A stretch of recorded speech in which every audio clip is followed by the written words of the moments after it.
அருட்பெருஞ்சோதி அருட்பெருஞ்சோதி தனிப்பெரும் கருணை அருட்பெருஞ்சோதி.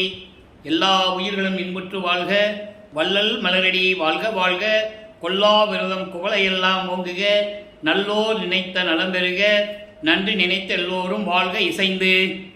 உலக மக்களே, அறிவார்ந்த அன்பர்களே, ஆண்மநேய ஒருமைப்பாடுடைய அன்பர்களே, அருட்பெருஞ்சோதி ஆண்டவருடைய திருவிளையாடல்களை நமது பிள்ளை பெருமான் அவர்களே திருவற்பாவிலிருந்தே பார்த்து கொண்டிருக்கிறோம். திருவற்பாவிலே இருந்து 1ஆம் திருமுறையிலிருந்து 6ஆம் திருமுறை வரையிலும் எப்படியெல்லாம் இறைவன் தனது மகனாகிய வள்ளல் பெருமான் அவர்களுக்கு எப்படியெல்லாம் திருவிளையாடல் செய்து அருளை கொடுத்தார் என்பதை பார்த்து கொண்டிருக்கிறோம். வள்ளல் பெருமான் அவர்கள் வருவிக்க உற்று, அதாவது 1823ஆம் ஆண்டு 5/10/1823ஆம் ஆண்டு பிள்ளை பெருமான் அவர்கள் இந்த பூலோகத்திற்கு ஒரு தாயின் வழியாக வருவிக்க உற்றார். பிள்ளை பெருமான் அவர்கள் வருவிக்க உற்றதற்கு காரணம், சுத்த சன்மார்க்கத்தை உலக மக்களுக்கு தெரிவித்து உலக மக்களையெல்லாம் சுத்த சன்மார்க்கத்தில் இணைத்து உலக மக்களெல்லாம் இன்புற்று வாழ வேண்டும் என்பதற்காகவே அருட்பெருஞ்சோதி ஆண்டவர் தன் மகனை இந்த பூலோகத்திற்கு ஒரு தாயின் வழியாக வருவிக்க செய்தார். அதற்கான காரணங்கள் உண்டு.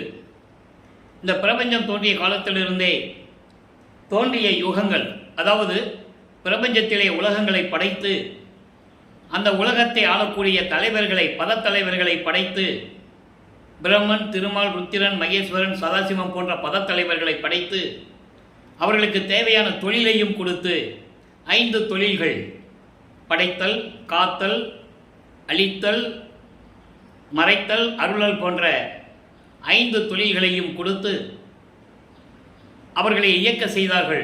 இந்த பிரபஞ்சத்தை இயக்கும்படி கட்டளையிட்டது அருட்பெருஞ்சோதி ஆண்டவர் என்பதை திருவற்பாவிலிருந்தே பார்த்து கொண்டிருக்கிறோம். அருட்பெருஞ்சோதி அகவலிலே சிருட்டி தலைவரை, சிருட்டி அண்டங்களை அருள்துழல் வகுத்த அருட்பெருஞ்சோதி,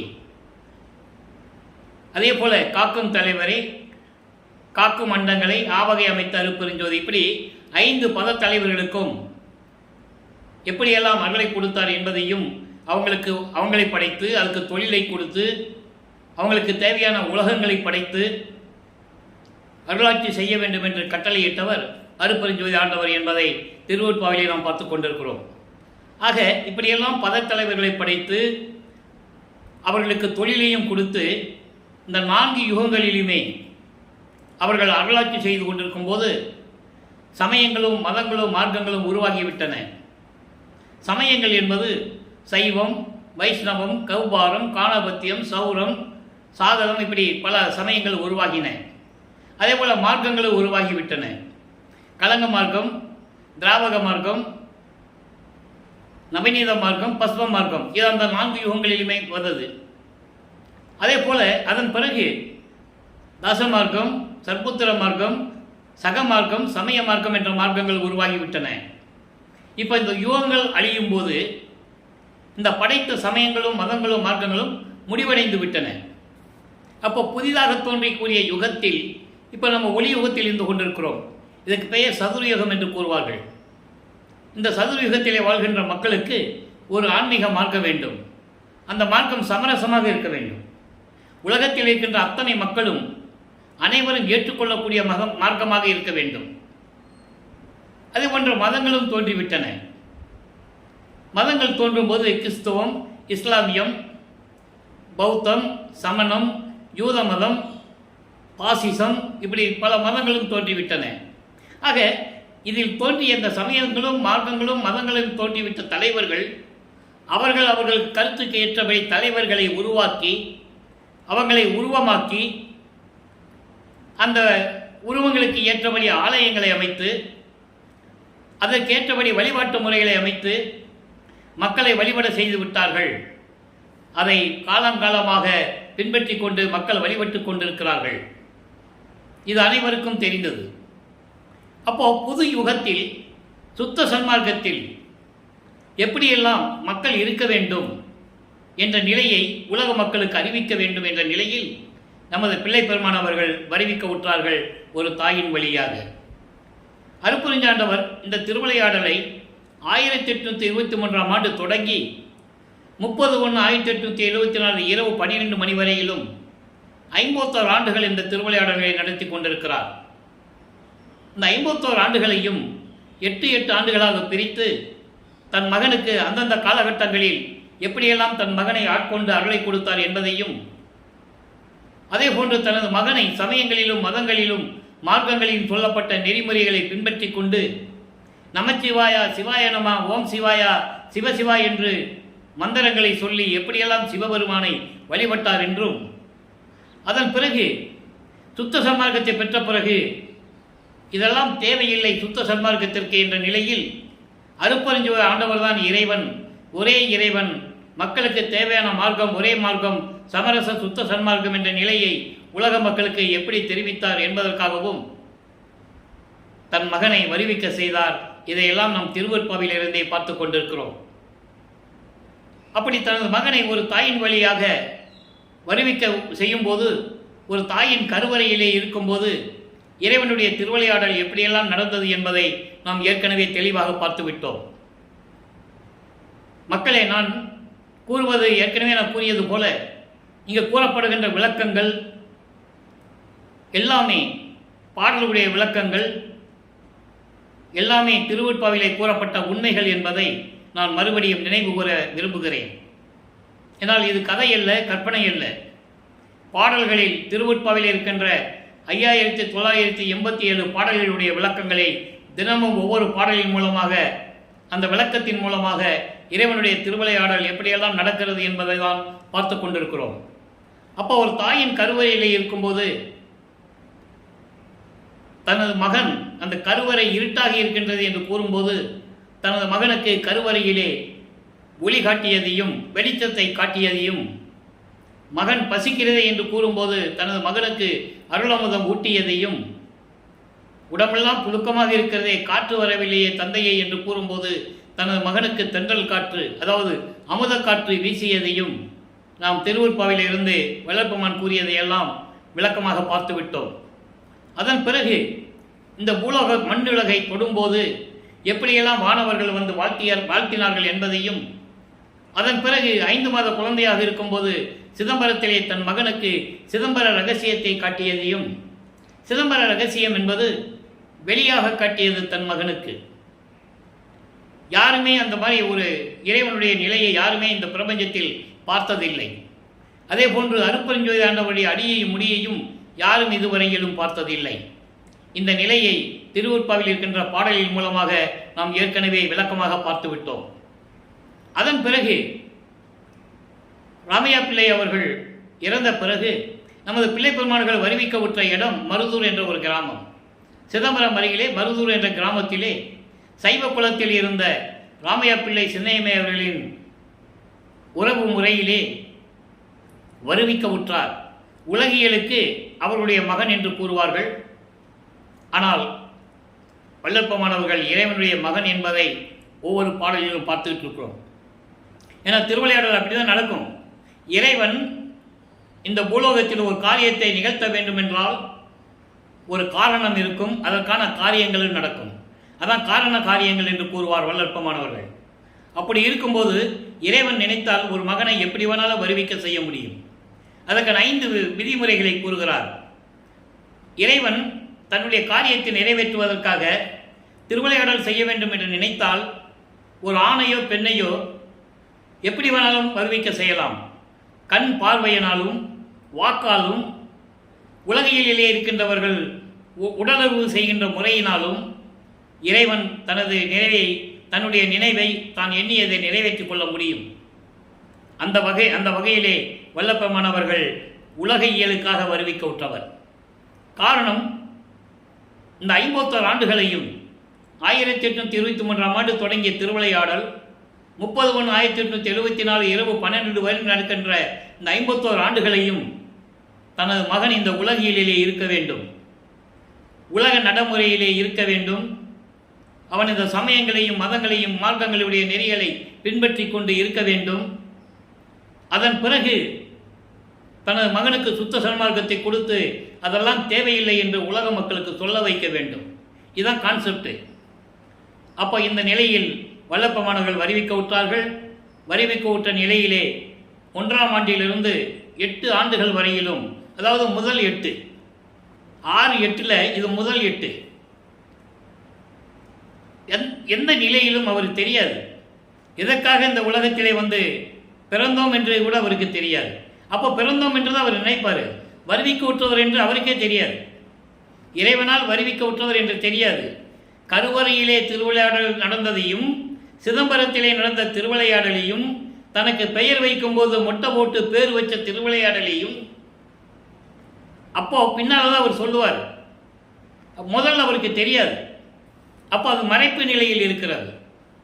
தன் மகனுக்கு ஒரு மறைப்பு நிலையை கொடுத்து கொண்டிருக்கிறார் அருட்பெருஞ்சோதி ஆண்டவர். அப்போ இந்த 8 ஆண்டுகள் வரைக்கும் அதான் முதல்ல நடக்குது. பள்ளிக்கூடத்தில் கொண்டு சேர்க்குறாங்க. படிக்க முடியாதுன்ட்டு வந்துட்டார். ஏன்னா அவருக்கு மனம் இல்லை. இறைவன் தனது மகன் எந்த ஆசிரியரையும் கல்வி கற்கக்கூடாது, இந்த உலகியல் படிப்பு, இந்த சந்தை படிப்பு தனது மகன் படிக்கக்கூடாது என்ற ஒரு நிலை, யாரையும் குருவாக ஏற்றுக்கொள்ளக்கூடாது என்ற ஒரு நிலை. அப்போ இவர் மனம் ஒரு நிலையில் இல்லாமல் படிக்க முடியாது. இறைவனுடைய திருவிளையாடல்கள் நடக்குது. அப்போ அவருக்கு ஒரு தனிமையான இடத்தை நாடுகிறார். ஒரு தனிமையான இடம் வேணும். ஏன்னா வீட்டுக்கும் போக முடியல. நியாயம் தானே, இயற்கை தானே. உலகியலில் ஒரு பையனை பள்ளிக்கூடத்தில் சேர்க்குறோம், படிக்க முடியலன்னா குடும்பத்தில் பிரச்சனை இருக்குல்ல, திட்டுவாங்கல்ல. பள்ளிக்கூடத்தில் சேர்ந்தா ஏன்டா போய் படிக்க மாட்டேன்ற, உன்னை என்னதான் சொல்லி திருத்துறது சொல்லுவாங்கல்ல. அந்த நிலையில் அவர் இருந்து கொண்டிருக்கிறார். நல்லா கவனிங்க, அற்புதமான ஒரு நிலை திருவருட்பா.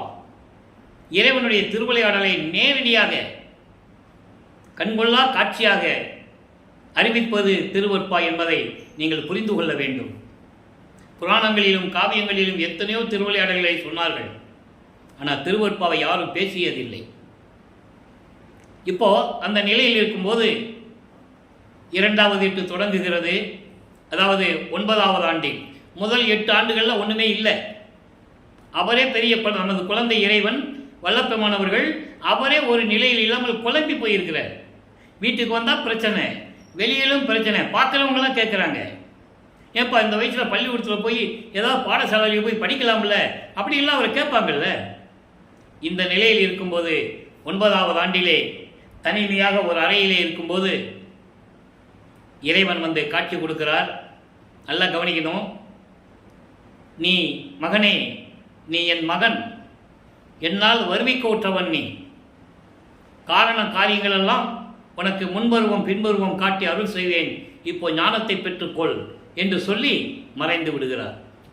இப்போ இறைவனால் வருவிக்க உற்ற மகன் என்று தெரியும், ஆனால் வெளியே சொல்லவும் முடியாது. இந்த நிலையை பாடலிலே கூறியிருப்பார். பாடலிலே விளக்கமாக தெளிவாக பாடலிலே கூறியிருப்பார். அந்த பாடலுடைய விளக்கத்தை எல்லாம் நாம் பார்த்து விட்டோம். இந்த பூலோகத்திற்கு வருவதற்கு முன்னாலேயே தந்தையும் மகனும் எப்படி உரையாடினார்கள், எப்படி நீ பூலோகத்துக்கு போக வேண்டும், நான் எப்படி எந்த காலகட்டத்தில் உனக்கு அருள் செய்வேன் என்பதை ஏற்கனவே நிர்ணயிக்கப்பட்டது. மெஞ்ஞானம் பெற்ற பிறகு அதை கூறுவார், சுத்த சன்மார்க்கத்தை பெற்ற பிறகுதான் அதை கூறுவார். நல்லா புரிஞ்சுக்கணும் நீங்கள். இப்போ அவருக்கு எந்த நிலையும் தெரியாது. இறைவனால் வருவிக்க விட்டவன் என்ற நிலை தெரியும். சமயங்களையும் மதங்களையும் மார்க்கங்களையும் சார்ந்திருந்ததனால் சிவபெருமான் தான் இறைவன். சிவபெருமான் சமய சைவத்தினுடைய தலைவன், சைவ சமயத்தின் தலைவன் சிவபெருமான். அந்த காலத்தில் அப்படிதான் வழிபட்டுக்கிட்டு இருந்தாங்க. சிவபெருமான், வைஷ்ணவ சமயத்தினுடைய தலைவன் திருமால், கௌபார சமயத்தினுடைய தலைவன் முருகன், காணாபத்திய சமயத்தினுடைய தலைவன் விநாயகன், சௌரம் சமயத்தின் தலைவன் சூரியன், சாதகம் சமயத்தினுடைய தலைவி அம்மை. இவங்கெல்லாம் தலைவர்கள். அவங்க காலகட்டத்தில் அவங்களுக்கு அருள் இருந்தது. அப்போ இவர் வல்லப்பெருமானவர்கள் சிவபெருமானை வழிபட்டு கொண்டு, ஏன்னால் இவர் சைவ குலத்தில் இருந்து வருவிக்க உற்றதனால் சமயங்களையும் மதங்களையும் மார்க்கங்களையும் பின்பற்றி கொண்டு, சைவ சமயம் என்றால் அவர்கள் முருகனையும் விநாயகரையும் அம்மனையும் எல்லாம் வழிபடுவார்கள். அப்போ அந்த குடும்பத்தில் இருந்து, அந்த குலத்தில் இருந்து வருவிக்க உற்றதனால் நமது பிள்ளை பெருமான் அவர்களும் சமயங்களை கூறப்பட்ட சங்கற்ப விகற்பங்களில் ஈடுபட்டு கொண்டு, சங்கற்ப விகற்பங்கள் என்பது அடையாளங்கள், வழிபாட்டு முறைகள். சைவ சமயத்தின் அடையாளம் திருநீர் பூசிக்கொள்வது, உத்திராட்ச மாலை போட்டுக்கொள்வது. நமச்சிவாயா, சிவாய நம, ஓம் சிவாயனு மந்திரங்களை சொல்லி உருவங்களை வழிபடுவது. இந்த நிலையில் இருந்து கொண்டிருக்கிறார் நமது பிள்ளை பெருமான் அவர்கள். அப்போ அவருக்கு 9வது ஆண்டிலிருந்து 12 ஆண்டுகளுக்குள் என்ன நடந்தது? 1ஆம் திருமுறை உருவாகிறது. அப்போவே எல்லாமே அவருக்கு ஞானம் கிடைத்து விட்டது. மெஞ்ஞானம் சுத்த சன்மார்க்கத்தை பெற்ற பிறகுதான் அவருக்கு மெஞ்ஞானம் கிடைக்கிறது. அந்த நிலையை தான் இப்போ நம்ம பார்த்துக்கிட்டு இருக்கோம். அப்போது 1ஆம் திருமுறையிலே திருவருள் முறையீடிலிருந்து நாம் பார்த்துக்கிட்டு இருக்கோம் இறைவனுடைய திருவிளையாடலை. திருவிழி புகழ்ச்சி என்பது 128 வரிகளை கொண்டது. அது சமஸ்கிருதமும் தமிழும் எல்லாம் கலந்து வரும் திருவிழி புகழ்ச்சி. அதன் பிறகு விண்ணப்ப கலிவன்பாவிலே இந்த பிரபஞ்சத்தில் என்னென்ன நடந்தது என்பதை அங்கே குறிப்பிடுகிறார். அதன் பிறகு நெஞ்சறி உறுத்தல், அதன் பிறகு சிவனேச வெண்பா, அதுக்கு பிறகு மகாதேவ மாலை. இதெல்லாம் ஞானத்தை பெற்ற பிறகு அவர் பாடிய பாடல்கள். மகாதேவ மாலை 100 பாடல்கள் அற்புதமாக இருக்கும். அதனுடைய விளக்கங்கள் நான் ஏற்கனவே 4 வருடங்களுக்கு முன்னாலே நம்ம யூடியூப்பில் பதிவு பண்ணியிருக்கேன், நீங்கள் பார்த்துக்கலாம். திருவிழி புகழ்ச்சியும் பதிவு பண்ணியிருக்கேன். அப்போ இந்த நிலையில் இருக்கும்போது திருவருள் முறையீடிலிருந்து தான் நம்ம திருவிளையாடலை பார்த்துக்கிட்டு இருக்கோம். சிவபெருமானை வழிபடுகிறார், எப்படியெல்லாம் முறையீடு செய்கிறார் என்பதை 232 பாடலுடைய விளக்கங்களை நாம் பார்த்து விட்டோம். இப்போ அவ்வளோ பாடியும் சிவபெருமானிலிருந்து எந்த பதிலும் வரல. ஒருவேளை அம்மையை பற்றி பாடினால் அருளை பெற்று விடலாமோ என்று எண்ணி அம்மையை பற்றி பாடுகிறார், வடிவுடையம்மனை பற்றி. அப்போ வடிவுடை மாணிக்க மாலை உருவாகிறது. வடிவுடை மாணிக்க மாலை மொத்தம் 100 பாடல்களை கொண்டது. ஒவ்வொரு பாடலிலும் அம்மனை பற்றி எப்படி சொல்லுகிறார், எப்படி முறையீடு செய்கிறார், எப்படி அருளை வேண்டுகிறார். ஏன்னா அப்பா கிட்ட கேட்டு பிரயோஜனம் இல்லை, இப்போ அம்மாட்ட கேட்டு தான் ஆகணும். இப்போ நம்ம உலகியில் ஒரு அப்பா கிட்ட ஏதாவது ஒன்று கேட்குறோம், அப்பா முடியாதுன்னு சொல்லும்போது அம்மா கிட்ட தானே போய் நிற்கிறோம், குழந்தைங்கள்லாம் போய் நிற்கிறோம். அம்மா எப்படியாவது அப்பா கிட்ட தாஜா பண்ணி எப்படியாவது சொல்லி ஏதாவது வாங்கி கொடுத்துருவாங்க. அப்படி கிடைக்குமோ என்று எண்ணி அம்மையை பற்றி பாடுகிறார். இப்போ அந்த பாடலை பார்க்க போகிறோம். மொத்தம் 100 பாடல்கள். இதுவரைக்கும் 42 பாடலுடைய விளக்கங்களை பார்த்துருக்கிறோம். இப்போ 43வது பாடல். இப்போ வல்லப்பமானவர்கள் 9வது ஆண்டிலிருந்து 12 ஆண்டுகளுக்குள் இருந்து கொண்டிருக்கிறார். நல்லா கவனிக்கணும். நீங்கள் குழந்தை இறைவன் ஞானத்தை பெற்ற பிறகு இறைவனிடம் எப்படியெல்லாம் முறையீடு செய்கிறார் என்பதை திருவுட்பாவிலிருந்தே பார்த்து கொண்டிருக்கிறோம். இது வல்லப்பமானவர்கள் வருவிக்க உற்று 202 ஆண்டுகள் கடந்தும் இதுவரையிலும் யாரும் இப்படியெல்லாம் நடந்தது என்ற நிலையை உலக மக்களுக்கு யாருமே தெரிவிக்கவில்லை. பொதுப்படையாக உலகியலிலே இருப்பது போல ஒரு கதை சொல்லுவது போல சொன்னார்களே தவிர உண்மையான விளக்கங்களை இதுவரையிலும் யாரும் கொடுத்ததில்லை. நான் 4 ஆண்டுகளாக இறைவனுடைய அருளை பெற்றதனால், தயவோடும் கருணையோடும் எனக்கு விளக்கங்களை கொடுத்ததனால் 4 ஆண்டுகளாக நான் திருவொற்பாவை உலக மக்களுக்கு தெரிவித்துக் கொண்டிருக்கிறேன். இதுதான் உண்மை. இப்போ பாருங்க, 43வது பாடல் வடிவுடை மாணிக்க மாலை. அண்டாரை வென்று உலகை ஆண்டு நெஞ்ஞானம் அடைந்து விண்ணில் பண்டாரை சூழ் மதிபோல் இருப்போர்கள் நின் பத்தர்தம் கண்டாரை கண்டவரென்றோ திருவற்றை கண்ணுதல் சேர் வண்டாரை வேலன்ன மானே வடிவுடை மாணிக்கமே. தாயே, எனது அம்மையே, வடிவுடை மாணிக்கமே, பகைவர்களை வென்று இந்த உலகை ஆண்டு, எப்படி சொல்ற பாருங்க, பகைவர்களை வென்று இந்த உலகை ஆண்டு மெஞ்ஞானம் அடைந்து விண்ணில் இருக்கின்ற தேவர்களை சூழ்ந்து கொண்டு ஞான அறிவை பெற்றுக்கொண்டு இருப்பவர்கள் உன்னுடைய பக்தர்களை கண்டாரை கண்டவர். உன்னுடைய பக்தர்களை உன்னுடைய அடியார்களை கண்டவர்கள் தேவர்களை கண்டவர்கள் போல் இருந்து கொண்டிருக்கிறார்கள். அந்த நிலையில் இருக்கின்ற என் தாயே, திருவொற்றியூரில் இருக்கின்ற நெற்றிக்கண்ணை கொண்டிருக்கின்ற இறைவன் பக்கத்தில் வீற்றிருக்கின்ற என் அம்மையே, நானும் உனது மகன்தானே. உன்னுடைய கணவரால் வருவிக்க உற்று, இது ஒரு பாடலில் சொல்லுவார், அதனால இந்த விளக்கத்தை நான் திருப்பி சொல்கிறேன். உன் கணவரால் வருவிக்க உற்று இந்த பூலோகத்திலே நான் படுகின்ற துன்பங்கள் எல்லாம் நீ அறியாயோ? உனக்கு தெரியுமே. ஆக நீயும் விரைவில் வந்து எனக்கு அருள வேண்டும் வடிவுடை மாணிக்கமே. நான் இந்த பூலோகத்திற்கு வருவிக்க உற்று இவ்வளவு இன்னல்களையும் துன்பங்களையும் அனுபவித்துக் கொண்டிருக்கிறேன். விரைவில் வந்து தாயே, என் அம்மையே, வடிவுடை மாணிக்கமே, விரைவில் வந்து எனக்கு அருள்வாயாக என்று கூறுகிறார். ஆக இப்படியெல்லாம் முறையீடு செய்தும் கூட எந்த விதமான பதிலும் கிடைக்காதனால் 13வது ஆண்டில் ஏற்கனவே ஞானத்தை பெற்றுக்கொண்டார் அல்லவா, 13வது ஆண்டில் தான் இருக்கின்ற இடத்திலிருந்து, அதாவது இப்போ வள்ளலார் நகர் என்று கூறுவார்கள், அந்த ஏழுகணர் பகுதியிலிருந்து திருவொற்றியூருக்கு நடந்து செல்லுகிறார் நமது குழந்தை இறைவன் பிள்ளை பெருமான் அவர்கள். தியாகராஜ பெருமானை நேரடியாக வேண்டி எப்படியாவது அருளை பெற்றுக்கொள்ள வேண்டும் என்று அங்கே செல்லுகிறார்.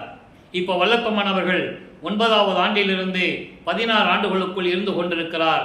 அதாவது 2வது எட்டில் இருந்து கொண்டிருக்கிறார். இப்போ அங்கே தியாகராஜ பெருமானை போய் வேண்டுகிறார். 2ஆம் திருமுறை உருவாகிறது. மொத்தம் 113 பதியங்கள், 1207 பாடல்கள். எல்லா பாடல்களுடைய விளக்கங்களும் நம்மிடம் இருக்கிறது. ஆனால் அதனால் முறையாக பார்த்து கொண்டிருக்கிறோம். இதுவரையிலும் கிட்டத்தட்ட 27 பதியங்களை நாம் பார்த்திருக்கிறோம். இப்போ திருவடி சரண் புகழிலிருந்து எப்படியெல்லாம் தன் மனதை, அலைபாய்கின்ற மனதை எப்படி அடக்குகிறார், எப்படி மனதிடம் சொல்லுகிறார், மனதிடம் சொல்லுவது போல உலக மக்களுக்கு எப்படி தெரிவிக்கிறார் என்பதுதான் இந்த பதியத்தினுடைய சாராம்சம்.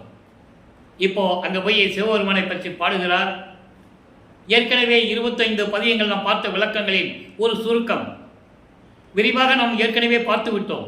நீங்கள் நம்ம பதிவில் நீங்கள் இன்றைக்கி வந்து 267வது எபிசோடு பார்த்துக்கிட்டு இருக்கோம். 266 பதியங்கள் நம்ம ஏற்கனவே போட்டாச்சு. நீங்கள் எப்போ வேணும்னாலும் எந்த சந்தேகம் வந்தாலும் நீங்கள் இதுக்கு முன்னால் பார்த்துக்கலாம். எல்லா விளக்கங்களும் இருக்குது. அப்போது இந்த 25 பதியங்களுடைய விளக்கத்தினுடைய ஒரு சுருக்கம் என்னவென்றால், இவர் போக வேண்டியது கோயிலுக்கு நேர தெருவில் நின்றுக்க வேண்டியது, அங்கே இறைவனை பற்றி உருகி உருகி பாட வேண்டியது, எந்த விதமான பதிலும் இல்லாததனால் ஒருவேளை திருமுல்லை வாயிலுக்கு போனால் அங்கே அருளை பெற்று விடலாமோ என்று சொல்லி திருமுல்லை வாயிலுக்கு போவார். அங்கே இருக்கின்ற சிவபெருமானுடைய பெயர் மாசிலாமணி. மாசிலாமணி மாசிலாமணி என்று உருகுவார். என்னை இந்த உலகுக்கு வருவிக்க செய்துவிட்டு உனது மகன் என்று கூறிவிட்டு என்னை தெருவில் விட்டு விட்டாயே, நான் அனாதையாக இருந்து கொண்டிருக்கிறேனே, உன்னை பார்க்க இங்கே வந்தால் ஒன்றும் பேசாமல் ஊமை போல் இருக்கிறாயே, இது என்ன நியாயம் என்றெல்லாம் கேட்பார். அற்புதமாக இருக்கும். நெஞ்ச உருகும், கண்களில் நீர் வரும். அவ்வளவு அருமையான பாடல்கள்லாம் உண்டு. அப்படி உருகி உருகி பாடுவார். மக்களிடம் யார் சொன்னது? யாருமே சொல்லவில்லை. ஆக இப்படியெல்லாம் இருந்துவிட்டு அருளை பெற முடியவில்லை என்று திருவள்ளித்தாயத்துக்கு போனால் ஒருவேளை அங்கே அருளை பெற்று விடலாமா என்று கூறுவார். அங்கேயும் எந்த விதமான பதிலும் இல்லை. கந்த துணி கட்டிகிட்டு இருக்க, எனக்கு ஒரு துணியை கூட, நானும் கட்டிக்கிட்டு நிற்கிறேன், வரவங்க போகிறவங்களாம் சொல்லட்டும், பெத்த பிள்ளையை தெருவில் விட்டுட்டான்னு ஒன்றதான் பேசுவாங்க, அதுக்கு தான் நான் பயப்படுறேன். உன் மேலே பழி வந்துடுமோ, உன் மேலே பழி சுமத்துவாங்களோ என்ற பயம் எனக்கு இருக்கு. அந்த இழிச்சொல்லுக்கும் பழிச்சொல்லுக்கும் ஆளாகாமல் விரைவில் வந்து எனக்கு அருள வேண்டும் என்றெல்லாம் பாடுவார். அற்புதமாக இருக்கும். அந்த நிலைகள்லாம் மாறிய பிறகு அங்கே கூறுவார், ஒருவேளை அரணைக்கு வந்தால் நீ அருள்வாயோ என்று கூறுவார். அருணை என்பது திருவண்ணாமலை. திருவண்ணாமலைக்கு அருணை என்ற ஒரு பெயர் உண்டாம். அதில் அந்த பாடலில் சொல்லுவார், ஒருவேளை அரணைக்கு வந்தால் அருளை கொடுப்பாயோ. என்னால் வர முடியாது அப்பனே, என்னால் நடக்க முடியலை சுவாமி, இதுக்குள்ளே நடக்கிறதுக்கே எனக்கு கால் வலிக்குதே. திருவண்ணாமலைக்கு நடந்து போனால் எவ்வளோ தூரம், அதனால் அங்கே வர முடியாதப்பா, என் தந்தையே எனக்கு அருள மாட்டாயா என்றெல்லாம் கூறுவார். அப்போது அவர் எங்கே போனாலும் நடந்து தான் போகணும். அப்போ அவருக்கு பறக்கிற சக்தியோ அண்டங்களை விட்டு அண்டங்களுக்கு போகிற சக்தி அப்போ அவருக்கு இல்லை. அவருக்கு சுத்த சன்மார்க்கம் என்னென்னு தெரியாது, அருப்பஞ்சாண்டவர் என்னென்ன தெரியாது, சுத்த சன்மார்க்க நெறி தெரியாது அவருக்கு. அவர் சமயங்களையும் இந்த மார்க்கங்களில் சொல்லப்பட்ட நெறிகளை பின்பற்றி கொண்டிருக்கிறார். ஏனென்றால் இது இறைவனுடைய திருவிளையாடல். தன் மகனை பக்குவப்படுத்த வேண்டும், தன் மகனுக்கு அருள் பக்குவம் வர வேண்டும், பொறுமை வர வேண்டும், நிதானம் வர வேண்டும் என்ற நிலையில் அவர் தன் மகனை திருவிளையாடல் செய்து கொண்டிருக்கிறார் என்பதை இங்கு நான் பதிவு செய்ய கடமைப்பட்டிருக்கிறேன். ஆக இந்த நிலையில் இருக்கும்போது இப்போ திருவடி சரண் புகழ என்ன சொல்றாரு, அதாவது மனம் அலைபாய்கிறது, மனதை கட்டுப்படுத்த வேண்டும், அதே நேரத்தில் இறைவனுடைய நிலையை சொல்ல வேண்டும். இது உலக மக்களுக்கு தெரிவிக்க வேண்டும். நல்லா புரிஞ்சுக்கணும். இப்போ என்ன சொல்கிறான்னு பார்ப்போம். இன்னைக்கு 6வது பாடல். அதில் பொருந்தி, நல்லா கவனிக்கணும், அருமையாக இருக்கும்.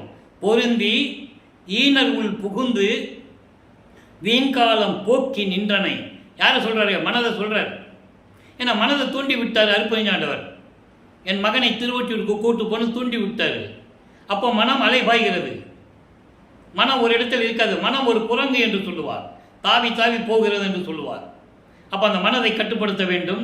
அதே நேரத்தில் அந்த மனதை கட்டுப்படுத்த வேண்டும் என்றால் சிவபெருமானை வழிபட வேண்டும் என்று கூறுவார். அப்போ சிவபெருமான் என்று சொல்லுவார். சுத்த சமாகத்தை பெற்ற பிறகு அருப்பெருஞ்சோதி என்று கூறுவார். அந்த நிலையை தான் நாம் பார்த்து கொண்டிருக்கிறோம்.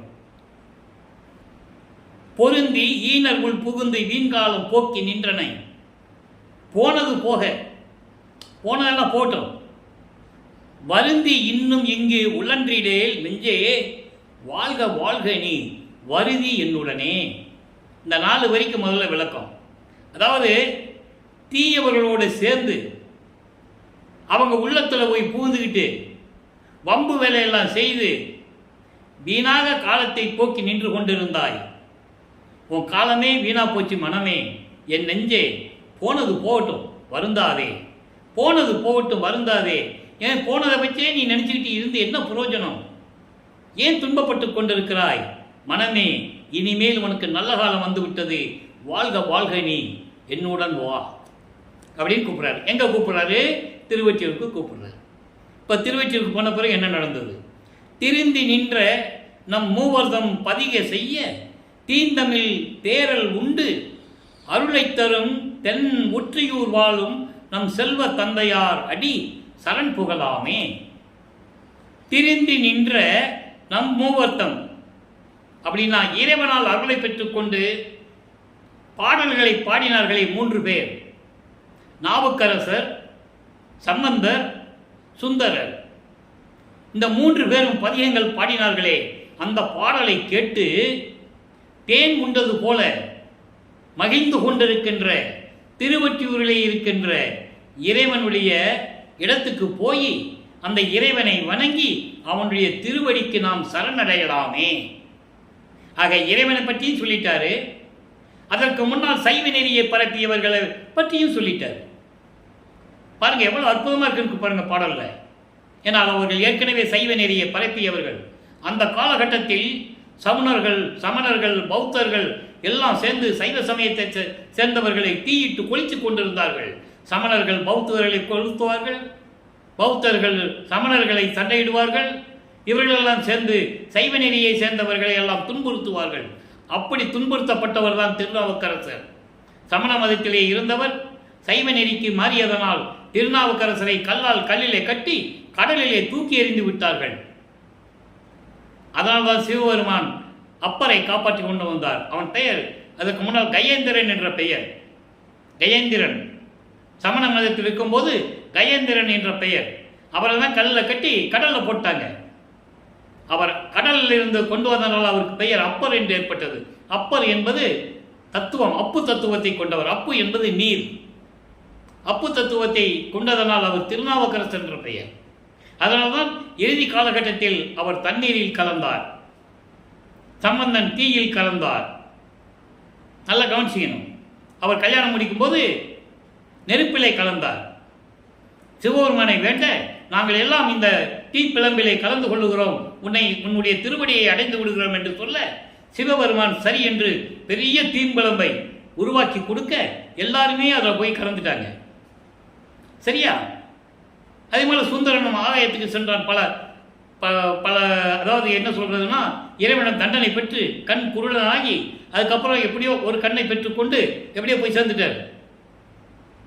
இது ஏன் அவர் சொல்றாருன்னா, இதெல்லாம் திருவற்பாலை கூறப்பட்ட உண்மைகள் தான் சொல்றேன். இப்படியெல்லாம் சொன்னவர்கள் நல்லா கவனிக்கணும்.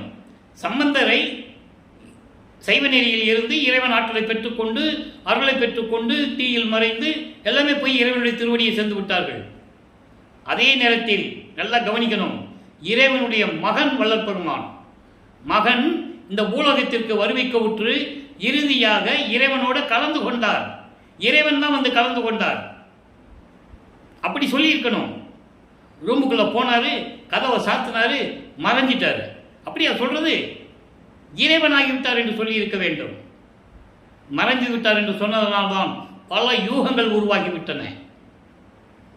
பிராமணர்கள் எல்லாம் கற்பூரையத்தை கொளித்து விட்டார்கள் என்றும், அங்கே ஒரு பாதாள அறையிலே போய் மறைந்து விட்டார் என்றும், ஆளை கடத்தி கொண்டு போய் விட்டார்கள் என்றும் இப்படியெல்லாம் சொன்னார்கள். ஆனால் வல்லப்பெருமான் என்ன சொல்றார் பாட்டில், 6ஆம் திருமுறை கடைசி பாட்டு, சாமி என் துறை என் உயிர் நாயகனார் இன்று நான் இருக்கும் இடத்தில் வந்து அமர்கின்றார். தெளிவா சொல்றாரு. நான் இருக்கும் குடிசையில் 10க்கு 10 ரூம்ல அவர் வந்து இருக்கிறாரு. பின்சாரம் 2 நாளிகையில் 1 மணி நேரத்திற்குள் என் உடம்பில் என் பேர் உடம்பில் பிரியாது இருப்பார்னு சொல்றாரு. அவர் மறைஞ்சிட்டார். நான் சொல்றது மறைஞ்சிட்டார்னு சொன்னாலே பல யூகங்கள் வந்துடும். திருஞான சம்பந்தர் திருப்பில் எல்லாருமே போனாங்க, ஜோதியில கலந்துட்டாருன்னு சொன்னாங்கல்ல. இவரை மட்டும் ஏன் ரூமை சாத்திட்டு மறைஞ்சாருன்னு சொன்னாங்க? அருப்பஞாண்டவர் வந்து இவரோட கலந்துட்டான்னு சொன்னா என்ன? அப்படிதானே சொல்லணும். சொல்லலை. ஆனால் வல்லப்பெருமான் சொல்றாரு, என்றாவது ஒரு நாள் இந்த உண்மை உலக மக்களுக்கு தெரியும் என்று. சரி, அந்த நிலை நம்ம பின்னால் விவாதிப்போம். எங்கே அங்கே மேட்டுக்குப்பம் போகும்போது இதனுடைய விளக்கம் உங்களுக்கு தெளிவாக கிடைக்கும். இப்போ நம்ம 48 ஆண்டுகளுக்குள்ள என்ன நடந்ததுதான் பார்த்துக்கிட்டு இருக்கோம். மிச்சம் 3 வருஷம் தான் மேட்டுக்குப்போம். இப்போ இந்த நிலையில் இருக்கும்போது அப்படி சொல்றாரு. ஏன் சொல்ல வந்தேன்னா, இந்த மூவர்களை சொல்றாரு பாருங்க. ஏன் சொன்னாரு? அவங்க சைவ நெறியை பரப்பியவர்கள். அதான் நான் சொன்னேன், அவ்வளவு நெருக்கடியான காலகட்டங்களில் சைவ நெறியை பரப்பியவர்கள் என்ற ஒரே காரணத்துக்காக இந்த வரியை இங்கே போடுகிறார் வல்லற்பெருமான். அதே போன்று 4ஆம் திருமுறையிலே இந்த 4 பேருக்கும் ஒவ்வொரு ஆளுக்கும் 10 பாடுகள் பாடியிருக்கிறார். அந்த விளக்கத்தை நான் ஏற்கனவே கொடுத்திருக்கிறேன். மாணிக்க வாசத்து மேலே ஒரு பற்றுதல் கொஞ்சம் ரொம்ப ஜாஸ்தி வல்லப்பெருமானுக்கு. அதான் வான்கலந்த மாணிக்க வாசகர் என்று சொல்வார். அவருக்கு மட்டும் 11 பாட்டு. ஏனென்றால் இதுக்கு ஒரு காரணம் விளக்கத்தையும் நான் கூறியிருந்தேன். அதாவது சம்பந்தனும் திருநாவுக்கரசரும் ஒரு காலத்தில் வாழ்ந்தவர்கள். அவங்க திருமூலரை பற்றி சொன்னதில்லை. திருமூலரும் திருச்சான சம்பந்தரும் சுந்தரனும் இருந்ததை சுந்தரன் மாணிக்கவாசகர் சொன்னதில்லை. அவர்கள் இறைவனை பற்றி பாடினார்கள், திருவாசகம் உருவாக்கி இறைவனுடைய சேர்ந்தார்கள். இதெல்லாம் உண்டு, இதை நாம் யாரும் மறுக்க முடியாது. ஆனால் 4 பேரையும் ஒரே இடத்தில் வைத்து இந்த பாடலை திருவெட்பாவிலே கூறியிருக்கிறார் என்றால் அதுதான் காரணம். சைவ நெறியை பரப்பியவர்கள் என்பதற்காகவும் இறைவனுடைய அருளை பெற்றவர்கள் என்பதற்காகவும். இவர் அப்படி இல்லை, இவர் இறைவனுடைய மகன். அதான் நீங்க கவனிக்கணும். அவங்க அருளை பெற்றார்கள், இல்லை என்று சொல்ல முடியாது. தேவாரம் திருவாசகம் போன்ற திருமுறைகள்லாம் உருவாகிவிட்டது. அது ஒரு நிலை, சமயங்களையும் மார்க்கங்களையும் சார்ந்த ஒரு நிலை. ஆனால் வல்லப்பெருமான் அப்படி அல்ல, இறைவனுடைய மகன் என்ற நிலையிலிருந்து நீங்கள் பார்க்க வேண்டும். வருவிக்கு உற்றவர் அவர். வருவிக்கு உற்றவனுக்கு பிறப்பு இறப்பு இல்லை. மற்றவர்களெல்லாம் ஒரு பிறப்பிலை பிறக்க வேண்டும், அப்புறம் இறக்க வேண்டும், மறுபடியும் ஒரு பிறவி எடுக்க வேண்டும். அப்படிதான் வழி வழியாக வருவார்கள். ஆனால் இவர் அப்படி அல்ல, ஒவ்வொரு யுகத்திலையும் இருந்தவர் என்பதை நான் பதிவு செய்ய கடமைப்பட்டிருக்கிறேன். ஆக இப்படியெல்லாம் இருக்கும்போது வல்லப்பெருமான் அவர்களுக்கு 16 ஆண்டுகள் முடிந்து விட்டது. இப்போ 3வது எட்டுக்குள்ள வராரு. 24 17வது ஆண்டிலிருந்து 24 ஆண்டுகளுக்குள் என்ன நடந்தது உலக மக்களுக்கு சொல்லணும். அதுதான் திருவெட்பா. 19 பதியங்கள், 235 பாடல்கள். இப்போ நிலைகள் மாறுகிறது, ஆண்டுகள் உருண்டோடுகிறது. இப்போ திருவொற்றியூருக்கு போறாரு. இப்போ இறைவன் காட்சி கொடுக்கிறாரு. காட்சி கொடுப்பாரு, ஆனால் மறைஞ்சிருவார். எதுவும் பேசுறது இல்லை, ரியாக்ஷனே கிடையாது. No reaction. பாப்பார், அவ்வளவுதான். இப்படியே ஓடிக்கொண்டிருக்கிற நிலையில் இவர் மனம் ஏங்குகிறது, மனம் தவிக்கிறது. இப்படியெல்லாம் காட்சி கொடுக்கிறாரே, அருளை கொடுக்க மாட்டேன்றாரே, நம்ம நிலை என்ன ஆகுமோ தெரியலையே.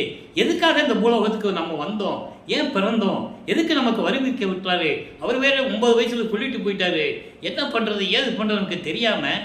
ஒருவேளை பறவைகளை தூது அனுப்பினால் ஏதாவது பலன் கிடைக்குமே என்று சொல்லி நாரையும் கிளிகளையும் தூது அனுப்புவார். அந்த பதியங்கள் எல்லாம் பார்த்து விட்டோம். நாரையும் கிளியும் நாட்டுறும் தூது என்ற பதிகத்திலே பார்த்து விட்டோம். அத்தனை பாடல்களும் அற்புதமாக இருக்கும். அதன் பிறகு மனம் கேட்காமல் ஒரு குறைச்சி பெண்ணிடம் போய் குறி கேட்க போவார், ஒரு ஜோசியர்கிட்ட போய் ஜாதகம் கேட்க போவார். அந்த நிலைகளெல்லாம் பார்த்து விட்டோம். உலகில் எப்படி இருப்பாங்களோ அந்த மாதிரி இருக்கிறார் அவர். எந்த விதமான அருளும் இல்லை, பெற முடியவில்லை, வந்து கொடுக்க மாட்டேன்றாரு. இந்த நிலையில் 24 ஆண்டுகள் கடந்து விட்டது. கடைசி கட்டத்தில் வளர்ப்பமான வருவிக்க விட்டு 23வது ஆண்டில் அந்த காலகட்டங்களில் தான் சிவபெருமான் எப்படி திருவொற்றியூர்களை தெருவழியாக ஓடினது, இவர் பின்னாலேயே ஓடி ஓட்டத்தை பிடிக்க முடியாமல் தவிச்சு நின்னது. அப்போ அங்கே இருக்கிறவங்களாம் வெள்ளப்பம்மன்கிட்ட கேட்ட அப்புறம் அவர்களுக்கு இவர் பதில் சொல்கிறது, ஏன்பா ராமலிங்கம், நாங்களும் பார்த்துக்கிட்டே இருக்கிறோம், எத்தனை வருஷமாக இங்கே வந்துக்கிட்டு இருக்கிற, கேட்டால் நீ வாட்டுக்கு இருக்கிற, இப்போ கேட்டால் சிவபெருமான தெருவில் ஓடுறாரு, நான் பிடிக்க போகிறேன்னு சொல்கிறேன், இதெல்லாம் கலியுகத்தில் நடக்கிற காரியமா அப்படின்னு கேட்குறாங்க. இது நடக்கும்போது தோராயமாக 1847 ஆண்டுன்னு சொல்லலாம், ஒரு 1847 ஆண்டுன்னு சொல்லலாம். ஏன்னா இவர் வரிவிக்க விட்டது 1823. அப்போ அந்த காலகட்டத்தில் அவர் 23லேருந்து 24 ஆண்டுகளுக்குள் இருக்கிறார். அப்போ 1847, அப்போ கலியுகம் நடந்துகிட்டு இருக்கு. கலியுகம் 1900 ஆண்டுல முடியுது. அப்போ அவங்க கேட்குறாங்க, இந்த கலியுகத்தில் சிவபெருமானு திருவள்ளியாக ஓடுறாரா, போப்பா உனக்கு வேறு வேலை இல்லையா, ஏதாவது வேலையை பாருப்பா, எப்போ பார்த்தாலும் இங்கே வந்து நின்றுட்டு இவாட்டு காலத்தை போட்டிகிட்டு இருக்க, வயசாகி போயிட்டு இருக்கு, இப்படிலாம் பேசுவாங்க. பாடலில் இருக்கு, அதை விளக்கத்தை தான் நான் உங்களுக்கு சொல்கிறேன். அப்போ இவர் பதில் சொல்லுவார், நீங்கள் அப்படியெல்லாம் சொல்லாதீங்க, நான் எப்படியாவது இறைவனுடைய திருவருளை நான் வாங்கி விடுவேன்.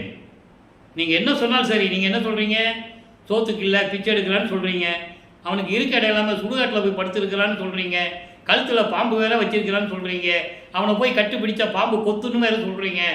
நான் அதுக்கெல்லாம் பயப்பட மாட்டேன், நான் எப்படியாவது நான் அருளை பெற்று விடுவேன், அவன் மீது நான் காதல் கொண்டுள்ளேன் என்று சொல்லுவார்.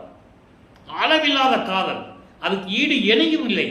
அவருடைய காதலை நான் கனவில் கூட மறக்க முடியாது, கனவினும் ஒளியனே சொல்லுவார்.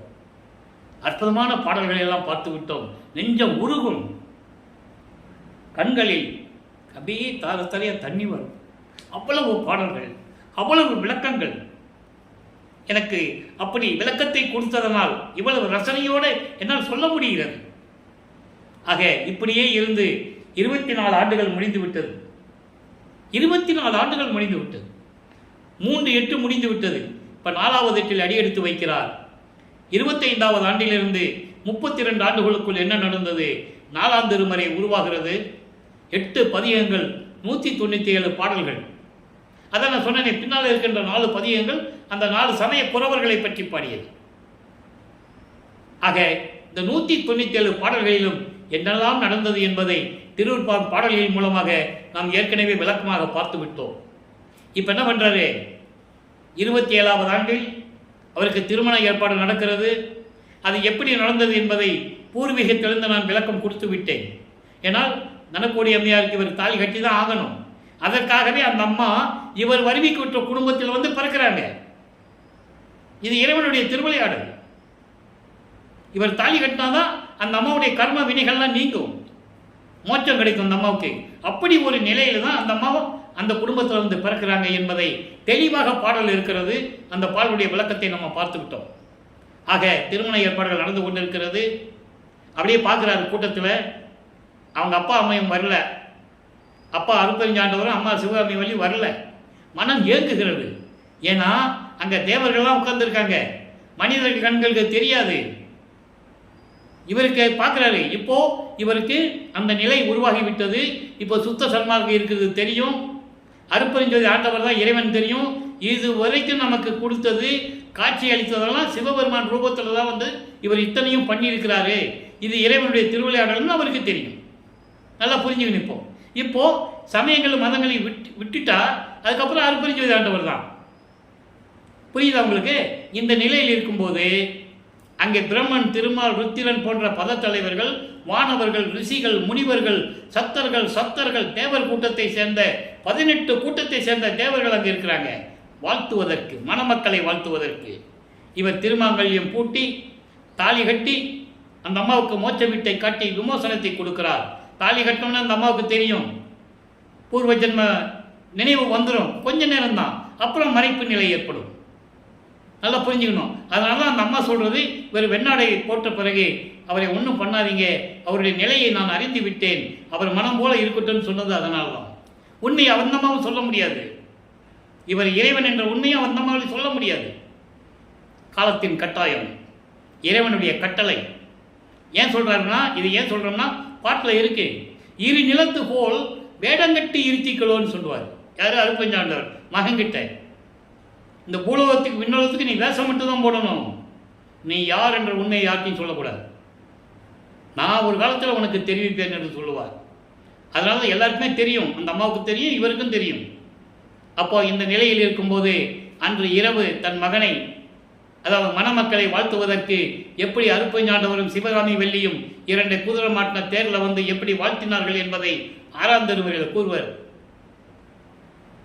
அதாவது 27வது ஆண்டில் நடந்ததை 41வது ஆண்டில் பாட்டிலே சொல்லுவார், ஒரு பாட்டில் சொல்லுவார்.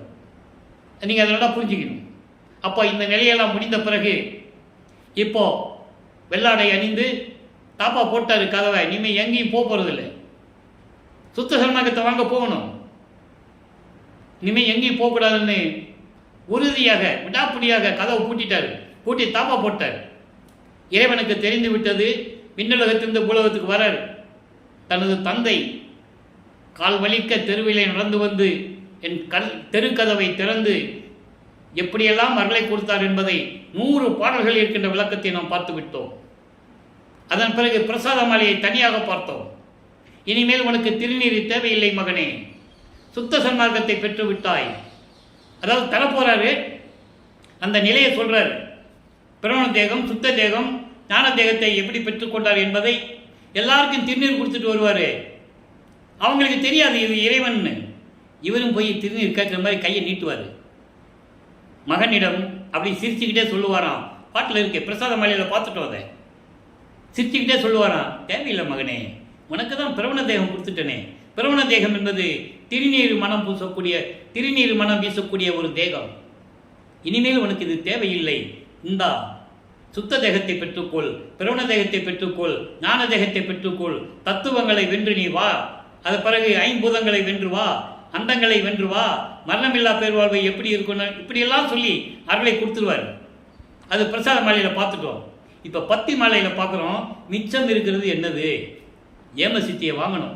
ஏன்னா ஏமசித்தி, சாகா கல்வி, தத்துவங்களை நிகரம் செய்தல், அதன் பிறகுதான் கடவுள் நிலையை அம்மையமாதல், இதெல்லாம் அதாவது தத்துவங்களை கடந்து போகணும், ஏமசித்தியை வாங்கிக்கணும், அங்கே போய் சாகா கல்வியை கற்றுக்கணும், அதன் பிறகுதான் கடவுள் நிலையை அடைய முடியும்.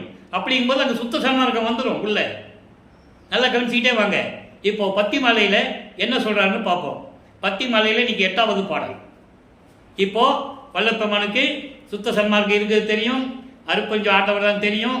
இப்போ எல்லாற்றையும் விட்டு விட்டு சமயங்களையும் மதங்களையும் மார்க்கங்களையும் ஒழித்து திருநீர் பூசுவதை நிறுத்திவிட்டு, அதுக்கப்புறம் என்னது, சமயங்களை மதங்கள் மார்க்கம் கூறப்பட்ட சரிய கிரிய யோகம் 12 நிலைகளையும் கடந்து ஞானசரிக்கு போகணும்.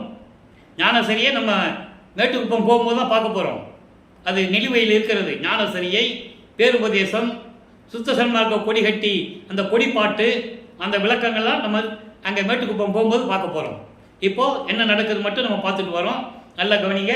இப்போ 33வது ஆண்டிலிருந்து 40 ஆண்டுகளுக்குள் இருக்கிறார். இந்த 8 ஆண்டுகளில் என்ன நடந்தது? இப்போ எல்லாவற்றையும் துறந்து, அண்டங்களை கடந்து, தத்துவங்களை கடந்து, 5 பூதங்களை வென்று, எல்லாத்தையும் வென்று அந்த சுத்த சிவஞான வழிக்கு போய்கிட்டு இருக்காரு. எதுக்கு? சுத்த சன்மார்க்கம் வாங்குவதற்காக. அதனுடைய பாடலுடைய விளக்கங்களை எல்லாம் நம்ம பார்த்துட்டோம். தினமும் சொல்லிட்டு இருந்தால் நமக்கு நேரம் பத்தாது. அதனால் சுருக்கமாக சொல்கிறேன். எல்லாவற்றையும் கடந்து சுத்த சிவஞான வழிக்கு போயிட்டு இருக்கிறாரு. அங்கே போன உடனே 33வது ஆண்டில் முதலாக போகிறார். நல்லா கவனிக்கணும். இந்த பூலோகத்துக்கு வந்து 32 ஆண்டுகள் வரைக்கும் இங்கே தான் இருக்கிறாரு. 33வது ஆண்டு தான் அங்கே போகிறாரு. பாடல் அருமையான பாடலாம் இருக்கிறது. நம்ம அந்த விளக்கங்களை பார்த்துட்டோம். தத்துவங்களை கடந்து தத்துவங்களை தனித்தனியாக கடந்தேன். தத்துவங்கள் தனித்தனியாக ஏன் சொன்னாரே? 36 தத்துவங்கள், 60 தத்துவிகள். ஆன்ம தத்துவம் 24, அதான் பிரம்ம தத்துவம். பிரம்ம தத்துவத்தை வென்றவுடனே பிரம்மனுக்கு எல்லாம் முடிஞ்சு போச்சு. வித்யா தத்துவம் விஷ்ணு தத்துவம் 7, காலம், நியதி, கலை, புருடன், மாயை, இப்படியெல்லாம் ஒரு 7 தத்துவங்கள் உண்டு. ஈஸ்வர தத்துவம் 5, விந்து, நாதம், சுத்தம், அதாவது சுத்த வித்தை, ஈஸ்வரம், இப்படி ஒரு 5 தத்துவங்கள் உண்டு. சதாக்கியம், இப்படி ஒரு 5 தத்துவங்கள் உண்டு. இவற்றையெல்லாம் தனித்தனியாக கடக்கிறார். சரியை, கிரியை, யோக நிலை 12 நிலைகளையும் தனித்தனியாக கடக்கிறார். அது அனுபவ மாலையில் பார்க்க போகிறோம். இப்படியெல்லாம் கடந்து போய் முதல்ல போகிறாரு 33வது ஆண்டில். அங்கே சத்தியஞான சபை இருக்கு. கூட்டம் வெளியே பெரிய கூட்டம் நிற்குது. தேவர்கள், பிரம்மன், விஷ்ணு எல்லாம் நிற்கிறாங்க. வெளியே தான் நிற்கணும். ஒரு படியில் கூட கால் எடுத்து வைக்க முடியாது. சத்தியஞான சபைகள் என்ன நடந்தாலும் வெளியே தான் பார்க்கணும். கொலையும் புலையும் தவிர்த்தவர்களாம் உள்ளே போக முடியும். வேறு யாரும் போக முடியாது. அங்கேயே அப்படி நிலை என்னதான் இங்கே சொன்னார். அதே சத்தியஞான சபையை இங்கே வடலூரில் கட்டி உலகிற்கு அருள் பால் செய்து அருள் பாலித்து கொலையும், அதாவது கொலையும் கொலையும் தவிர்த்தோர் உள்ள பூவன் போட்டார். அதெல்லாம் புரிஞ்சுக்கிட்டீங்க. இதுதான் கான்செப்ட். தேவர்களுக்கு அந்த கதின்னா மனிதர்களுக்கு என்ன ஆகும்? நீ வெளியில் நிற்கணும், உள்ளே போகக்கூடாது. இந்த நிலையில் இவர் முதல்ல போகிறாரு. ஏன் கூட்டமாக நிற்கிறீங்கன்னு கேட்குறாரு. பாட்டில் இருக்கு. சூட்சமமான விளக்கங்கள் நிறைய இருக்குது உள்ள பாட்டுகளை. அந்த பாடலாம் நான் சொல்லி ஏற்கனவே விளக்கம் கொடுத்துருக்கேன். இப்போ நம்ம சுருக்கமாக சொன்னதுனால சுருக்கத்தை சொல்கிறேன். தேவர்கள்லாம் கை காட்டுறாங்க. சாமி நீங்கள் போகலாம் சாமி, நாங்கள் உள்ளே வர முடியாது, நீங்கள் போங்க. அற்புதமாக இருக்கும் அந்த இடம். அவ்வளோ அருமையான பாடல்கள்லாம் உண்டு திருவருட்பாவிலே. உங்களுக்கு தெரியாது. இதெல்லாம் நான் சொல்கிறது உங்களுக்கு புதுசாக தெரியும். மக்கள்கிட்ட யார் சொல்லலையே. வழக்கமான ஒரு வட்டத்துக்குள்ளே தான் நிப்பாட்டினாங்க. அவர் ஒரு துறவி, அவர் ஒரு ஞானி, அவர் ஒரு பகுத்தறிவாளர், சீர்திருத்தவாதி, பாடலாசிரியர், கதையாசிரியர், உரையாசிரியர், இப்படி தான் சொன்னாங்க. அவர் அங்கே பறந்து போனார். அங்கே தேவர்களெல்லாம் பார்த்தாரு. சுத்த சொன்னாங்க போனார்னு யார் சொன்னது? ஒரு ஆள் கூட சொல்லலை. 202 வருஷம் தான். அதை என்னால் உறுதியாக சொல்ல முடியும். நானும் பல பேருடைய சொற்பொழிவெல்லாம் கேட்டுட்டேன். எப்போ விளக்கம் தெரியறதுக்கு முன்னாலே, விளக்கம் தெரிஞ்ச பிறகு எனக்கு எப்படி இருந்திருக்கும் என் மனது, நீங்கள் நல்லா நினச்சி பார்க்கணும். அதனால தான் இறைவன் எனக்கு விளக்கம் கொடுத்தது. இப்போ இந்த நிலையில் இருக்கும்போது இவர் போறாரு. மகனை வரவேற்கிறார் அருட்பெருஞ்சோதி ஆண்டவர். மகனே, இந்த ஆடைகளை கலைந்து விட்டு முக்கடோட தான் போறாரு, வெள்ளை ஆடை அணிந்து.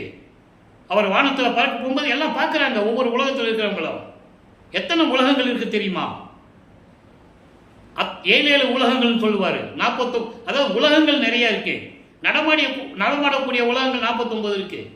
ஒவ்வொரு பதத்தலைவனுக்கு ஒரு உலகம் இருக்கு.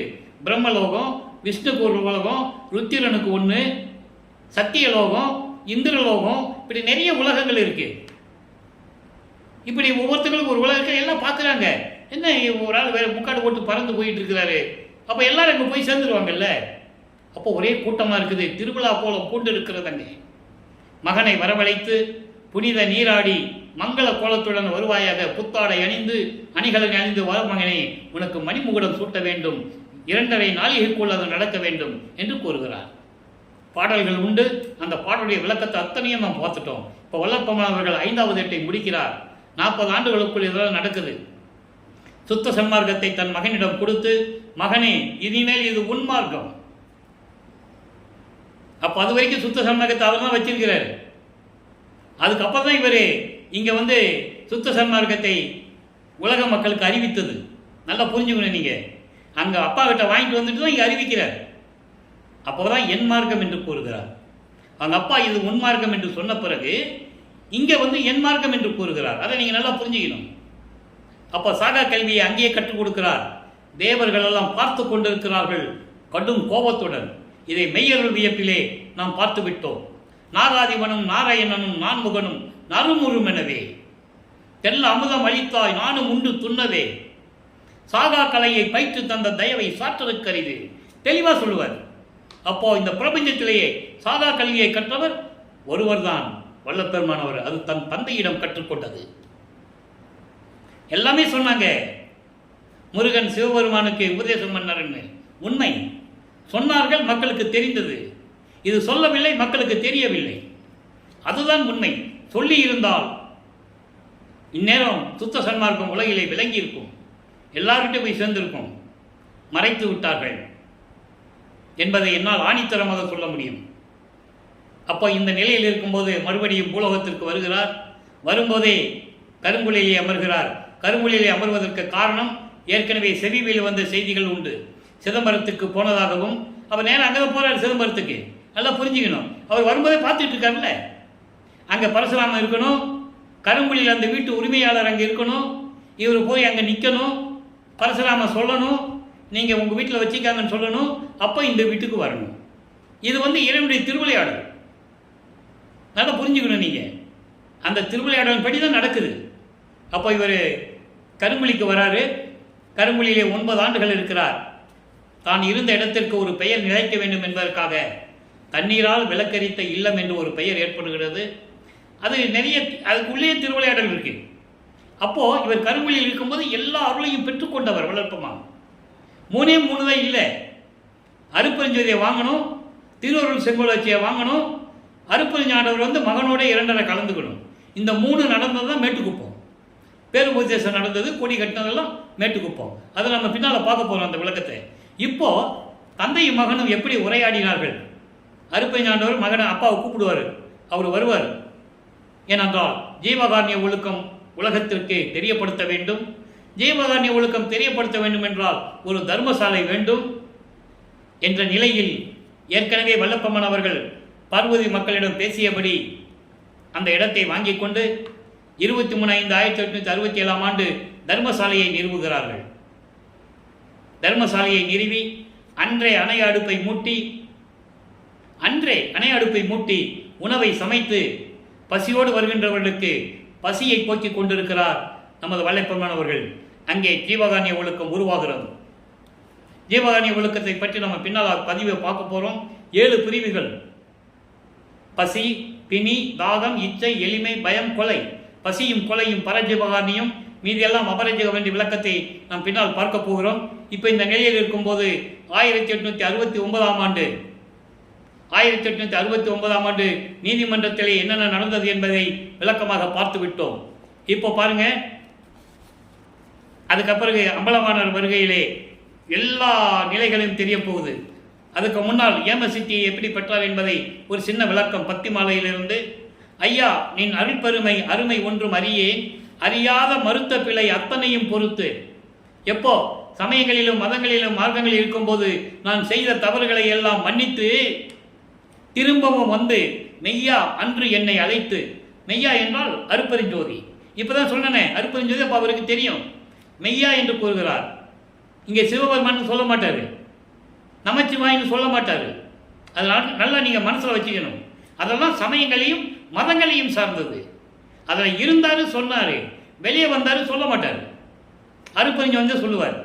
அப்போ சுத்த சமயத்துக்கு வந்தால் நமச்சிவாய சிவாய நம்ம சொல்லக்கூடாது, அருட்பெருஞ்சோதி தான் சொல்லணும். திருநீர் பூசக்கூடாது என்ற நிலையை தெளிவாக வல்லப்பமானவர்கள் இருக்கிறார்கள். நான் சொல்லலை, இறைவன் சொன்ன விளக்கத்தை நான் மக்களுக்கு சொல்ல வேண்டும். அது எனது கடமை. நான் வள்ளலார் ஊழியன். நான் உயிர் இருக்கும் வரை சொல்ல வேண்டும். சுத்த சன்மார்க்கத்தின் நெறிகளை உலக மக்களுக்கு சொல்ல வேண்டும். அப்போ அந்த நிலையில் இருக்கும்போது திரும்பவும் எனக்கு அளித்தாய் என்று கூறுவார். அதுதான் ஏமசித்தி. திரும்பவும் வியந்து அளித்த பெருங்கருணையின் விளக்கம் என் மனதுக்குள்ளே கண்களிலே ஒளிந்து கொண்டிருக்கிறது என்று கூறுவார். இந்த நிலைகளெல்லாம் முடிந்த பிறகு இப்போ 6ஆம் திருமுறையிலே இப்போ வல்லப்பமானவர் 6வது எட்டில் இருந்து கொண்டிருக்கிறார். 41வது ஆண்டிலிருந்து 48 ஆண்டுகளுக்குள் என்ன நடந்தது என்பதை பார்த்து கொண்டிருக்கிறோம். கோட்டு சீன் முடிஞ்சது, உத்தரஞான சிதம்பர மாலை முடிஞ்சது, ஜீவகாருண்ய ஒழுக்கம் முடிஞ்சது, எல்லாம் விலைக்கு சொல்லிட்டாரு. நம்ம தான் பதிவு பண்ணணும், அது பின்னால் தான் வரும். அப்போ இந்த நிலையில் இருக்கும்போது அம்பலவாணர் வரையில் சொல்கிறார் பாருங்க, எளிமையான இடம்தான், ஆனால் அற்புதமான விளக்கம். ஓடாது மாயையை நாடாது நன்னெறி ஊடாதிரு என்றீர் வாரீர். என்னை நீ என்ன சொன்ன? சமயங்களையும் மதங்களையும் விட்டுட்டு வந்துரு, வேற எங்கேயும் போகாதன்னு சொன்னேன், நான் போகலை. மாயையை விரும்பாதன்னு சொன்னேன், நான் விரும்பலை. எல்லாத்தையும் விட்டுட்டேன். நன்னெறி ஊடாதிரு என்று சொன்னேன், நன்னெறியை விட்டுறாத, அதெல்லாம் விட்டுன்னு சொன்னேன். இதை நன்னெறியை விடாதுன்னு சொன்னேன். நன்னெறி என்பது சுத்த சன்மார்க்கம். சுத்த சன்மார்க்கம் வாங்கிட்டு வந்தார்ல, நன்னெறியை விடாதிரு, நீ சந்தேகப்பட வேண்டாம். ஊடாதிரு என்றீர், வந்துட்டேன். வாடாது இரு என்றீர். மகனே கவலைப்படாதே, மனம் சஞ்சலப்படாதே என்று சொன்னேன், நான் நிம்மதியாக இருக்கிறேன் அப்படின்னு சொல்லிட்டாரா. இப்போ சொல்கிறார் பாருங்க, ஓ லக்க, ஓ லக்க பாடத்தை சால திறந்து அருள் ஓ லக்கம் காட்டினீர் வாரி. அதாவது சுத்த சிவஞான வெளியில் உள்ள சத்தியஞான சபைன்னு சொல்றாரு. ஓ லக்க பாடத்தை சால திறந்து சுத்த சிவஞானில் இருக்கின்ற சத்திய ஞான சபையின் கதவை முழுவதுமாக எனக்கு திறந்து வைத்து அருளை கொடுக்க அங்கே இருக்கும்படி நீ சொன்ன, நானும் அதே மாதிரி இருந்துட்டேன். காட்டினீர் வாரீர். எப்படி சொல்றாரு பாருங்க, சுத்த சமஞான வெளியில சத்திய ஞான சபையில இருந்துட்டு உனக்கு சுத்த சன்மார்க்கத்தை கொடுக்க போறேன் அப்படின்னு நீங்க சொன்னீங்க. நான் வந்துட்டேன், வாங்கிட்டேன். இப்போ நீ பூலோகத்துக்கு வா, கால கணக்கு இல்லீர் வாரீர். கால கணக்கு என்பது உனக்கு கால கணக்கே கிடையாது. ஏன்னா எல்லாருக்குமே ஆயுள் காலம் உண்டு. பிரம்மனுக்கு 4,32,000 வருடம், திருமாலுக்கு 8,64,000 வருடம், ருத்திரனுக்கு 12,96,000 வருடம், மகேஸ்வரனுக்கு 17,28,000 வருடம். இது எல்லாத்தையும் சேர்த்து இவனுக்கு 43,20,000 வருடம். யாருக்கு? சதாசிவத்துக்கு. இதில் 51 வருஷம் பாக்கி இருக்கும்போது தான் வல்லப்பெருமானவர் இந்த பூலோகத்தில் 51 வருஷம் இருந்தது. நல்லா புரிஞ்சுக்கணும். நீங்கள் 51 வருஷம் கழிச்சு இந்த உலகத்தை ஆளணும் இல்லை, அதுக்காக தானே தன் மகனை வருவிக்க செய்தார். இதான் கணக்கு, இதான் கான்செப்ட், திருவருப்பானுடைய கான்செப்ட். அப்போ உனக்கு வயது இல்லாத இறைவன், ஆதியும் மந்தமில்லா தோன்றிய இறைவன், சுயமாக தோன்றிய இறைவன், அருப்பெருஞ்சோதியே பூலோகத்துக்கு வான்னு கூப்பிடுறாரு. இப்போ இங்க இருந்துட்டு கூப்பிடுறாரு, இனிமே அவங்க போக மாட்டார். என் மக்கள், என் நாடு, நான் மக்களை பிரிந்து ஒரு நிமிடம் கூட நான் வெளியே இருக்க மாட்டேன். ஏன்னா அவர் கூப்பிடுவாரு, மகனே உனக்குன்னு ஒரு உலகம் தனியா இருக்கு, வந்துருன்னு கூப்பிடுவாரு. தேவையில்லைன்னு சொல்லிவாரு. விரிப்பிலேன் மாலையன் பதவி, வேண்டி கொல் என விரும்பினும் கொல்லேன். அந்த வாழ்க்கையில் எனக்கு தேவையில்லை. என் மக்கள், என் உலகம், நான் இல்லாமல் ஒரு நிமிஷம் கூட அவங்களால இருக்க முடியாதுன்னு சொல்லுவார். நல்லா புரிஞ்சுக்கணும் நீங்க. இதெல்லாம் பாடலில் உண்டு. இப்போ இந்த நிலையில் இருக்கும்போது அம்பலவாணர் வருகை, அவர் கூப்பிடுறாரு, அவர் வரணும். வந்த பிறகு இங்கே 2 பேர் போய் மேட்டுக்குப்பத்தில் அந்த இடத்த பார்க்கணும். அப்போ அங்கே வைஷ்ணவர்கள் இருப்பாங்க, இவங்களை பார்த்த உடனே அவங்க போயிடுவாங்க. நல்லா புரிஞ்சுக்கணும் நீங்கள். அதை நம்ம பின்னால் அந்த விளக்கத்தை பார்ப்போம்.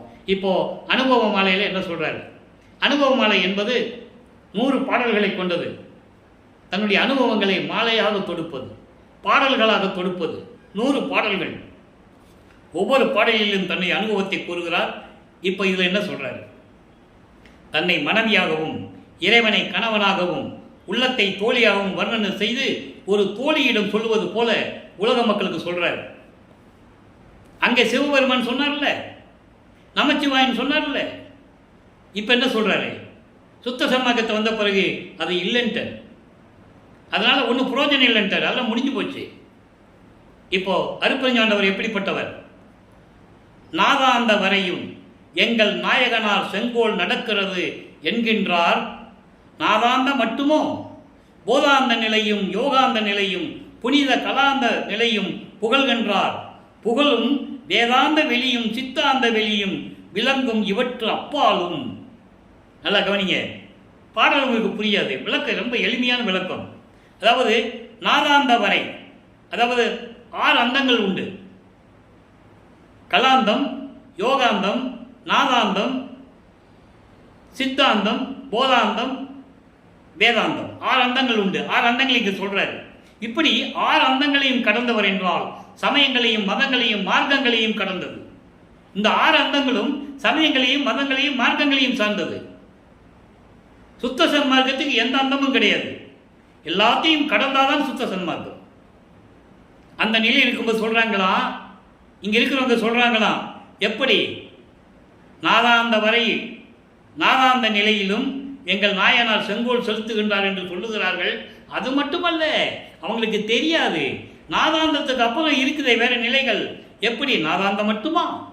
போதாந்தம், யோகாந்தம், கலாந்தம், இப்படியெல்லாம் சொல்லுகின்றவர்கள். அதன் பிறகு வேதாந்தமும் சித்தாந்தமும் சொல்லுதே. புகழும் வேதாந்த வெளியும் சித்தாந்த வெளியும் விளங்கும் இவற்றுக்கு அப்பாலும். எப்படி சொல்றாரு பாருங்க. அதை மகாதேவ மாலையிலே சொல்லுவார். அப்போ ஞானத்தை கொண்டு போட்ட பிறகு மகாதேவமலை பாடலை சொல்லுவார், அப்பாலுக்கு அப்பால் அப்பாலுக்கு அப்பால் அமர்ந்த தெய்வன் சொல்லுவார். அப்போது அருட்பெருஞ்சோதி சொல்ல முடியாது அவரால், நல்லா கவனிக்கணும். இப்போ அருட்பெருஞ்சோதினு அவரால் சொல்ல முடியும், இதுதான் உண்மையானது என்று சொல்ல முடியும் அவரால். அப்போ எல்லா நிலைகளுக்கு மேல் அப்பாலும் அதன் மேல் அப்பாலும் வாதாந்தத்து அதன் மேலும். வாதாந்தம் சொல்றாரு, வாதாந்தம் என்பது மலங்கள் நீங்கிய நிலை. அதான் வல்லப்பமான ஒரு இடத்துல சொல்லுவாரு, அன்பர்களே பேசணும்னா மணிக்கணக்கில் பேசலாம், நமக்கு தான் நேரம் பத்தலை. மலங்களை சூழ்ந்தவன் பிரபஞ்சத்தின் உண்மைகளை சொல்ல முடியாதுன்னு சொல்லுவார். சுத்த சன்மார்க்கத்தை சேர்ந்தவன் தான் பிரபஞ்சத்தின் உண்மைகளை சொல்ல முடியும் சொல்லுவார். அதனால தான் அந்த உண்மையை சொல்றாரு. மலங்களின் நிலையை அற்ற நிலைக்கு அப்பால் இருக்கின்ற எல்லா நிலைகளையும் கடந்து அங்கே இருக்கின்ற சுத்த ஞான சிவஞான வெளியிலே இருக்கின்ற சத்திய ஞான சபையிலே திருவிளையாடல் செய்து கொண்டு மன்று ஆடி சத்திய ஞான சபையிலே திருவிளையாடல் செய்து கொண்டு அருள் செங்கோலாட்சி சொல்லிட்டாரா.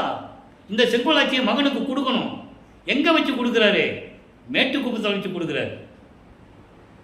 அந்த நிலையை நம்ம பின்னால் பார்க்க போகிறோம். அது முதலியே சொல்கிறாரு, அருள் செங்கோலாட்சி சென்று ஆடல் அறியே.